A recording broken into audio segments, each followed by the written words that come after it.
muitos desafios que eu imagino que sejam muito parecidos com os de vocês. Quem que trabalha na área de software, né? Trabalha com software.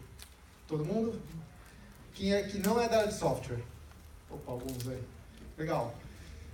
As pessoas que não são da área de software vão perceber que o que eu vou falar aqui hoje, você vai tirar várias ideias aí que vão servir para vocês. Porque são várias ideias e várias competências e conhecimentos que muitas vezes servem para as pessoas independentemente de onde elas atuam. É claro que esse movimento é muito mais forte aqui para as pessoas que trabalham com tecnologia, tá?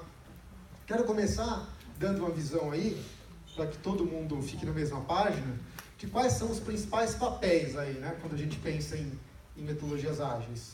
Isso aqui é familiar para todo mundo? Sim, né? Scrum Master, Product Owner, desenvolvedores da equipe e um papel relativamente novo que surgiu no mercado, que é o Agile Coach, não é?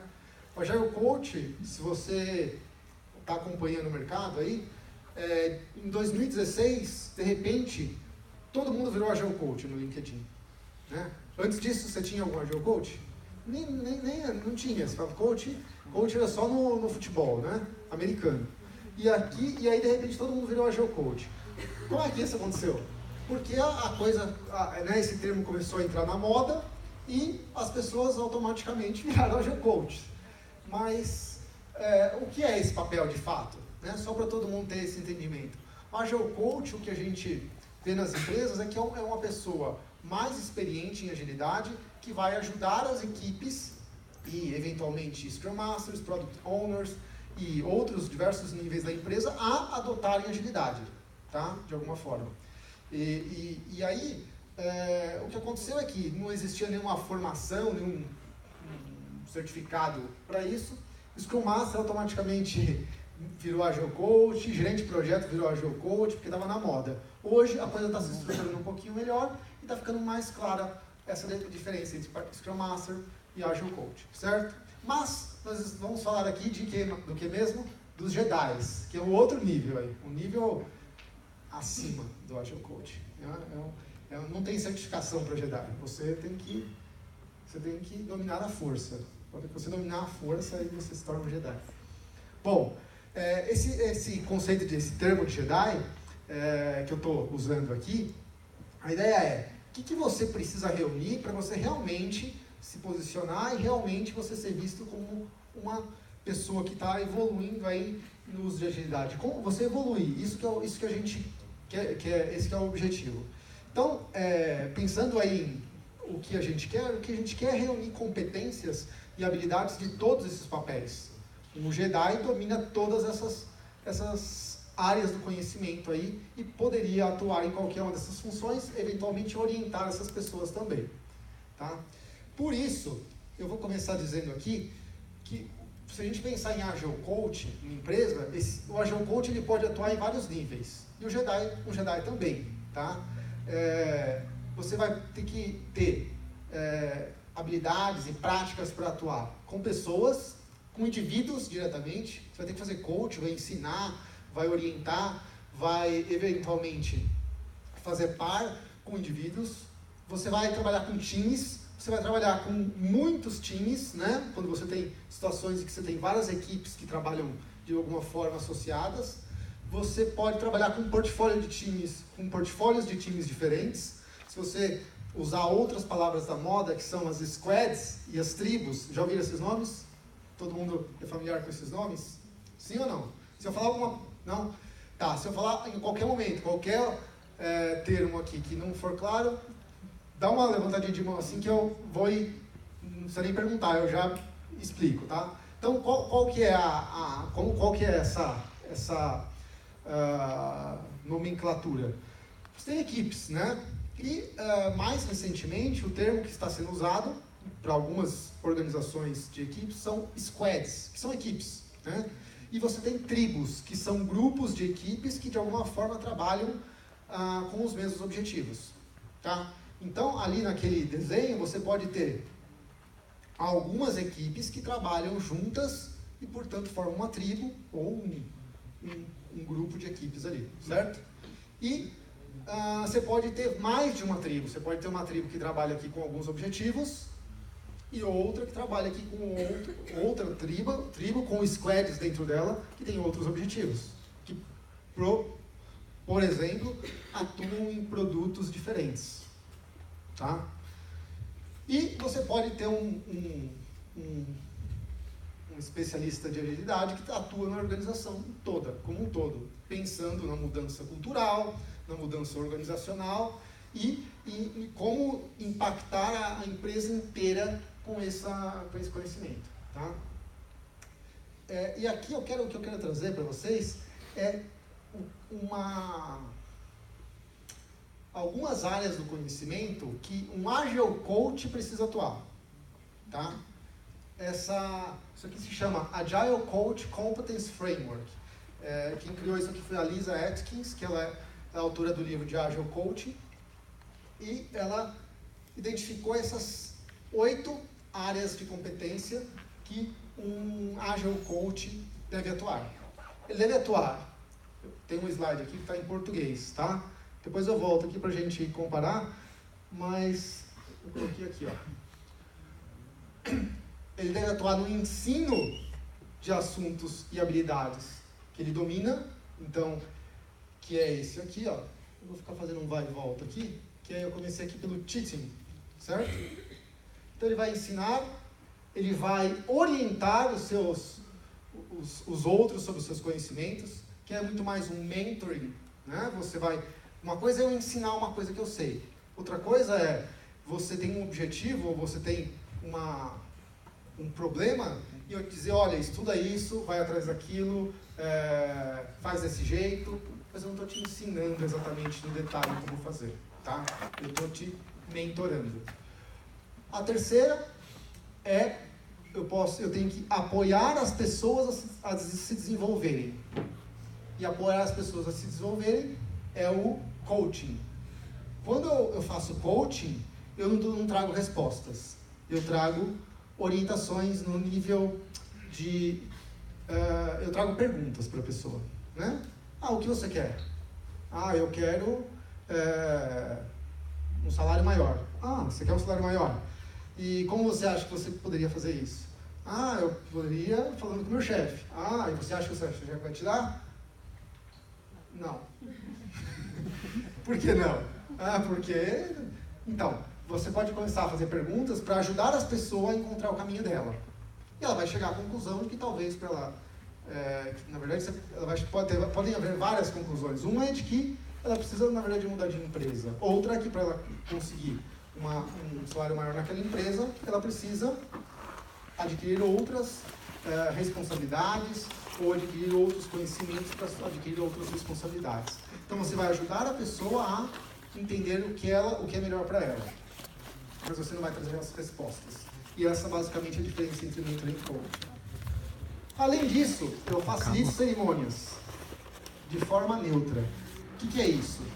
Isso é fazer uma facilitação, né? Você atuar ali como se você fosse uma pessoa neutra que não tem influência sobre o resultado daquelas decisões. Tá? Por exemplo, onde que essa habilidade ela é necessária? Algum palpite? Nenhum palpite? Você já precisou participar de alguma reunião em que você precisava só ajudar as pessoas a tomarem decisões, ou a encontrarem soluções, ou simplesmente a organizar as coisas para que elas fluíssem de uma forma legal? Mediação de advogados. Mediação de advogado. Aí é um pouco mais... Porque a mediação ela acontece por um mediador, né? Que ele está ali para conciliar as partes, né? No nosso caso, a gente quer fazer com que as partes elas colaborem em alguma certa direção, mas é um exemplo, sim. Tá? Pensando em software, onde que acontece isso? Quando a gente faz uma retrospectiva. Tá? Uma facilitação de Inception. De Inception, pode ser. Tá? Então, por exemplo, uma facilitação de Inception, uma facilitação de retrospectiva. Por quê? Vou pegar o exemplo da retrospectiva. Quem participa da retrospectiva? A equipe, certo? a equipe, os envolvidos com aquele produto, com aquele projeto. Se eu for uma pessoa que na retrospectiva estou facilitando e estou apontando erro, apontando problema, influenciando a condução dessa retrospectiva, o que acontece? Eu vou estar direcionando. E na verdade, uma facilitação boa é quando o facilitador ele se torna neutro, porque aí ele faz o quê? Ele deixa todas as pessoas ali na sala no mesmo nível para que elas conduzam para que a equipe melhore da forma que ela entende que é o melhor para ela. Agora, se eu que sou a pessoa que estou ali responsável, conduzindo, direciono para esse lado ou para aquele, é muito fácil que a coisa aconteça do jeito que eu induzi. E aí, por que isso não é bom quando a gente fala em metodologias ágeis? Porque quando a gente fala de metodologias ágeis, a gente está falando de autonomia e autogestão, que as equipes têm que ter. Se tem uma pessoa ali que está dizendo, vamos isso aqui que estava errado, faz desse jeito, não sei o quê, o que acontece? Não é a equipe que está encontrando as respostas delas. Ela não está aprendendo com seus próprios erros, ela está fazendo o que alguém falou para fazer. Então, em alguns momentos, como o caso de uma retrospectiva, é interessante que tenha um facilitador neutro. O que algumas equipes, algumas empresas fazem elas convidam uma pessoa de outra área, de outro projeto, de outra equipe, para ser o facilitador, porque ele fala, o que deu errado, o que deu certo. Ele às vezes nem sabe o que aconteceu no projeto, mas ele está lá só para colocar algumas perguntas, para conduzir, para que a retrospectiva aconteça da melhor forma. Numa Inception, como ele deu exemplo, também pode ser interessante. Por quê? Talvez a pessoa ela não tenha um entendimento do produto, dos detalhes técnicos, mas o que ela vai fazer é conduzir para que o processo de Inception seja executado da melhor forma possível, independentemente do domínio do projeto. Tá? São alguns exemplos. Quinta competência, eu contribuo tecnicamente para o desenvolvimento de software. Veja, se você pensa que você quer ser um agilista completo, você é interessante, é importante que você entenda da parte técnica e você consiga contribuir com a equipe de desenvolvimento. Você vai falar, mas eu conheço alguns Scrum Masters, alguns Agile Coaches que não têm esse conhecimento técnico e são muito bons. Concordo. O que eu estou dizendo é que, se você quiser ser um agilista completo, você ter conhecimento técnico vai ajudar em alguns momentos. É melhor ter do que não ter.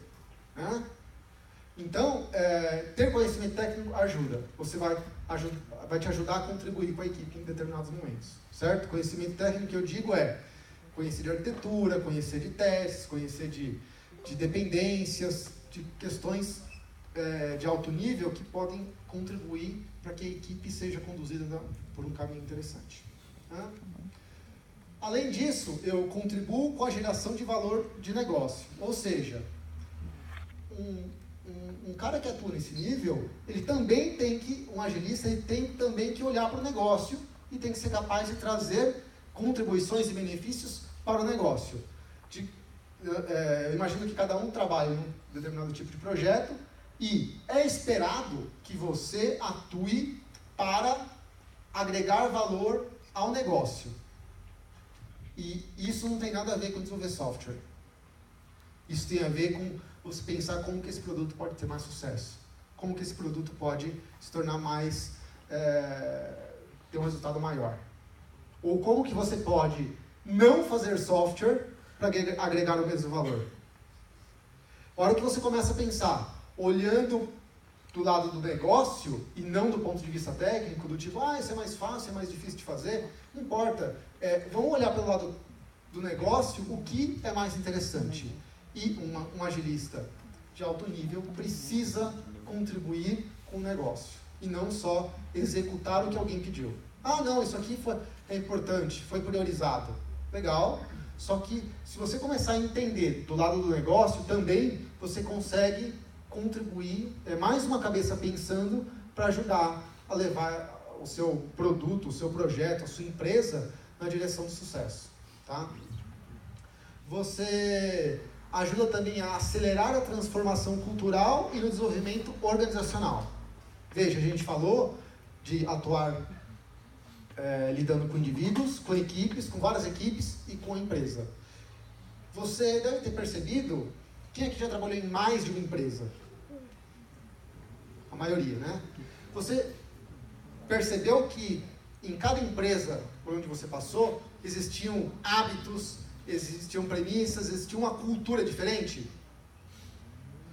Então, esse negócio, essa cultura que existe em cada empresa, não surgiu do nada. Foi sendo construído, só que também não se muda rapidamente. Leva tempo para mudar. E muitas vezes é necessário mudar. Eu tenho visto, São Paulo tem contato com muitas empresas, principalmente empresas grandes, e as empresas grandes estão fazendo um esforço gigante para fazer uma mudança cultural. Um investimento gigantesco, em alguns casos, para fazer essa mudança cultural, para as pessoas mudarem a forma de pensar, porque a forma de pensar que essas empresas possuem é uma forma que foi construída há algumas décadas atrás e isso vem se arrastando. Só que chegou no momento em que, se as empresas não mudarem, daqui a pouco vai surgir uma startup que vai sair atropelando e elas vão começar a perder mercado. Não todo o mercado que ela possui para essa startup, mas uma morde um pedacinho aqui, outra ali, daqui a pouco ela vai se ver com metade do que ela tem hoje, em participação no mercado. Então, essa mudança organizacional é uma coisa que está cada vez mais forte e um agilista precisa contribuir com isso e ele pode atuar nessa direção também, tá? E por último, você precisa praticar os valores ágeis. Você precisa pensar sempre em melhoria contínua, em negociação e adaptação de acordo com o contexto, colaboração com o cliente, entregas constantes. São valores que você tem que ter sempre em mente, independentemente do que você estiver fazendo, tá? Deixa eu seguir aqui. Tudo bem? Então, depois eu posso deixar os slides, essas coisas são essas 8 competências aqui, tá? E aqui eu quero listar as disciplinas que um Jedi aí precisa dominar. São disciplinas aqui, no caso, são alguns